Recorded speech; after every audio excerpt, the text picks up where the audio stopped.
The first great fire in Boston was 1676. And of course, fire can be used as propaganda if you destroy something symbolically. Hard to believe this was only 70 years ago. Everyone enjoys a nice book burning. Bonfires emphasized a political stance. Nazi book burnings were the only social outlets. Gretchen, would you like to accompany me and Hans to the book burning tonight? Colonists burned an effigy of tea stalks. You're going to see that tonight. And then attacking armies, of course, would set villages ablaze. So immediate reaction to the alarm is essential. And the speed was the key to fighting fires in early America. All must answer the bell. There was no traditional organized firefighting units or modern apparatus. Some village ordinances decreed that each household must possess a bucket, a ladder, a long pole with a swab, and a broom. All males must respond to the ringing of the church bell. The bucket brigade would form at the well and stretch towards the inferno. Let's look at some early fires of the American Revolution. We'll look at the Stamp Act effigies, the false alarm gone bad, great tea burnings. The Stamp Act, August 14, 1765. The Stamp Act of 1765 was a tax imposed by the Parliament on the colonies to help pay for troops stationed in North America following the British victory in the 7 Years' War, the French and Indian War. August 14, 1765. Andrew Oliver, a distributor of stamps from Massachusetts, was hung in effigy from a giant elm tree at the crossings of Essex and Orange Streets in the city's South End. The sheriff is ordered by Lieutenant Governor Thomas Hutchinson to take the effigy down, but he was opposed by a large crowd who detoured merchants on Orange Street to have their goods symbolically stamped under the elm tree, later known as the Liberty Tree. At night, a mob led by Ebenezer McIntosh cut down the effigy and took it in a funeral procession to the townhouse where the legislature met. Then they went to Oliver's office, tore it down, and then took the effigy to Oliver's home, where they beheaded and burned the effigy, along with Oliver's stable, house, and coach and chaise. Sheriff and Hutchinson were then stoned when they tried to stop the mob, which then proceeded to loot and destroy the contents of Oliver's house. October 24, 1765. The stamps for several of the northern colonies arrive in New York Harbor. Placards are posted that say, "The first man that either distributes or makes use of stamped paper, let him take care of his house, person, and effects." Burn it down. There was a boycott of English goods until the act was repealed. And unruly mobs took to the streets for 4 days of demonstrations. In fact, 2,000 people attacked Governor Colden's home and burned 2 sleighs and a coach. Now we all know about this one. March 5th, 1770. 11 shot, 5 dead in the Boston Massacre. Well, the ringing of the bells, citizens supposed that a fire was in progress on King Street. And they brought buckets, and they saw the mob near the old State House. Incidentally, do you see that phantom musket? The phantom shot. This engraving right here. See that up there? Coming from a window.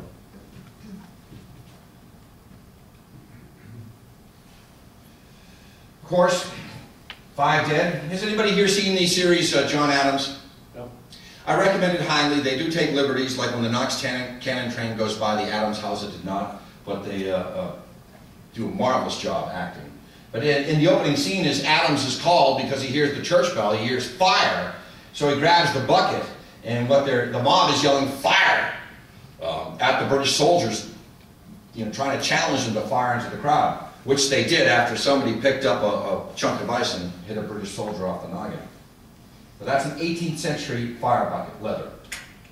We're going to be talking about that later.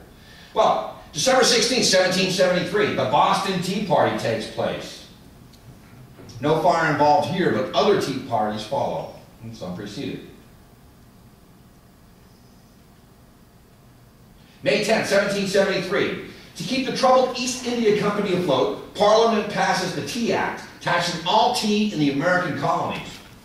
In Lexington, a few days prior to the Boston Tea Party, or tea raid as it was called, the inhabitants met and resolved not to use tea of any sort, no matter where it had come from, and to show their sincerity, they brought together every ounce contained in the town and committed it to one common bonfire.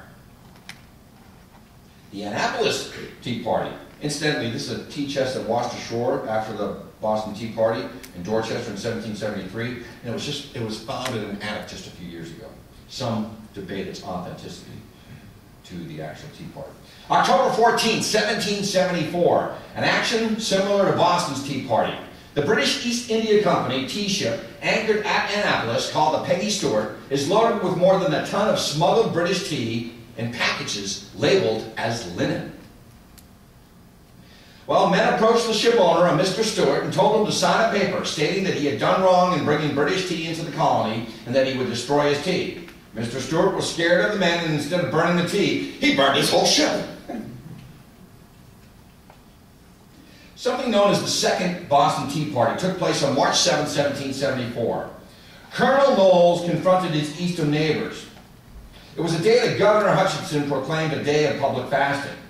Well, a band of men, evidently believing that they had located some of the tea from the tea ship William that remained, entered the Boston shop of a tea merchant known as Davison, Newman and Company, whose tea had been destroyed in the Boston Tea Party. And they took 16 chests of tea down to the harbor, broke them open, and dumped the contents into the water. And this act has been referred to as the Second Boston Tea Party. No fire involved, but I thought it was interesting. But the Princeton Tea Party. It's late January 1774, and one night at Princeton College, their students from all of the colonies broke into the college's storeroom. Described by student Charles Beatty, quote, "We gathered all the stewards' winter store of tea, and having made a fire on the campus, we there burned near a dozen pound, tolled the bell, and made many spirited resolves. They also made an effigy of Massachusetts Governor Hutchinson, tied a tea canister around his neck, and burned it in front of Nassau Hall." Hutchinson was burned quite a few times in effigy. The students subsequently continued their agitations, including paying nocturnal visits in groups of 40, dressed in white, to local townspeople rumored to be tea drinkers, seizing their stock of tea and burning them. The Greenwich Tea Party.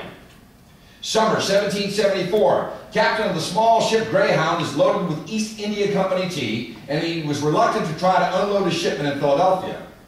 Well, just before the Delaware Bay, he put into Cohansey Creek, and he anchored at the little hamlet of Greenwich, New Jersey. There he unloaded his cargo, and it was put into the cellar of a loyalist, Daniel Bowen, who intended to have it eventually carried overland into Philadelphia and to sell it there. Well, the night of December 22nd, 1774, after planning in secret for several months, 40 locals dressed as Indians broke into Bowen's house, carried the cases of tea into a field, dumped the tea in a large pile, and set it on fire. Those who participated in this tea party were arrested, but were not convicted because the jury was in complete sympathy with them. I spent summers in Marshfield, and this is known as the Marshfield Tea Party. December 19th, 1773. After the Boston Tea Party, the patriots of Marshfield learned that there was a large quantity of tea secreted by some authorities in the cellar of a house called the Ordinary, 200 or 300 feet from the street leading from the First Congregational Church. The Marshfield patriots marched to the house and demanded the tea. Resistance being useless, it was given up and carried to a rock on a hill directly not far from the First Congregational Church. It was heaped upon a huge rock, now known as Tea Rock, and it was burned to ashes. The Ordinary was constructed as a tavern in 1673 and still is located at 2000 Ocean Street at the corner with Moraine Street. In 1773, that building was owned by John Bourne. Well, anyways, after taking the tea, the patriots knelt in prayer and ceremoniously burnt the tea on a large rock situated on what became known as Tea Rock Hill. Let's look at some early Boston fires of the Revolution. Now, I could put up 24 fires here tonight. I've just selected a couple. In 1772, in April, a fire in a British coffee house breaks out on King Street. And again, I'm pulling fires that are relative to the American-British conflict. On Sunday, April 4th, 1773, a fire originated in the cabinet shop of Mr. Alexander Edwards, located near the Mill Pond.